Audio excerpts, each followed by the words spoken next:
മുറിച്ച മാങ്കൊമ്പിൽ നിന്നും പരമാവധി മാങ്ങകളെല്ലാം ശേഖരിച്ചു കഴിഞ്ഞു. ഇനി നമുക്കത് അകത്തേക്ക് കൊണ്ടുപോയി കഴുകിയെടുക്കാം. വെള്ളത്തിലേക്ക് മാങ്ങ വീഴുന്നത് കാണാൻ എന്താ രസം.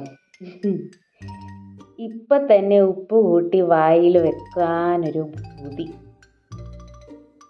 അങ്ങനെ മാങ്ങകളെല്ലാം നമുക്കൊന്ന് തേച്ചൊരച്ച് കഴുകിയെടുക്കാം. സോപ്പിട്ട് വേണ്ടട്ടോ. ഇനി അത് ഇട്ട് വെക്കണ ഭരണിയും കഴുകി വെക്കണ്ടേ. ആ മാങ്ങ ശരിയാക്കുന്നതിന് മുമ്പേ നമുക്ക് ഈ ഭരണി ഒന്ന് കഴുകി വെയിലത്ത് വെക്കാം. എന്നിട്ട് 10 മിനിറ്റോളം വെള്ളത്തിലിട്ട് തിളപ്പിക്കാം. എന്നിട്ട് അത് ഊറ്റി മാറ്റി വെക്കുക. അപ്പോഴേക്കും നമുക്ക് കുറച്ച് ഭരണിക്കളവിൽ വെള്ളത്തിൽ ഉപ്പ് വെള്ളം തയ്യാറാക്കി വെക്കാം. അങ്ങനെ നമ്മുടെ ഭരണി ഉണങ്ങി റെഡി ആയിട്ടെങ്കിൽ അതിലേക്ക് വേണമെങ്കിൽ കാന്താരിയും മാങ്ങയും നിറച്ച് വെച്ച് ഇനി അതിലേക്ക് നമ്മൾ റെഡിയാക്കി വെച്ചിരിക്കുന്ന ഉപ്പ് വെള്ളവും കൂടി ഒഴിച്ച് നിറച്ച് വെക്കാം.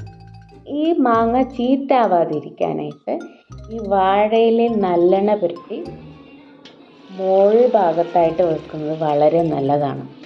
പിന്നെ നമ്മൾ ശ്രദ്ധിക്കേണ്ട ഒരു കാര്യം, നമ്മൾ ഇതുപോലെ ഭരണിക്കകത്ത് വെക്കുമ്പോൾ നമ്മൾ തുണി ഇട്ട് മൂടി കിട്ടുന്നത് വളരെ അത്യാവശ്യമാണ്. ഇല്ലെങ്കിൽ ചെറിയ ചെറിയ പ്രാണികളൊക്കെ അതിൻ്റെ ഉള്ളിൽ കയറി പുഴുക്കളായിട്ട് മാറും. ഉപ്പ് വെള്ളമാണെന്ന് പറഞ്ഞിട്ട് കാര്യമില്ല. നമുക്ക് ചമ്മന്തി ഉണ്ടാക്കിയാലോ.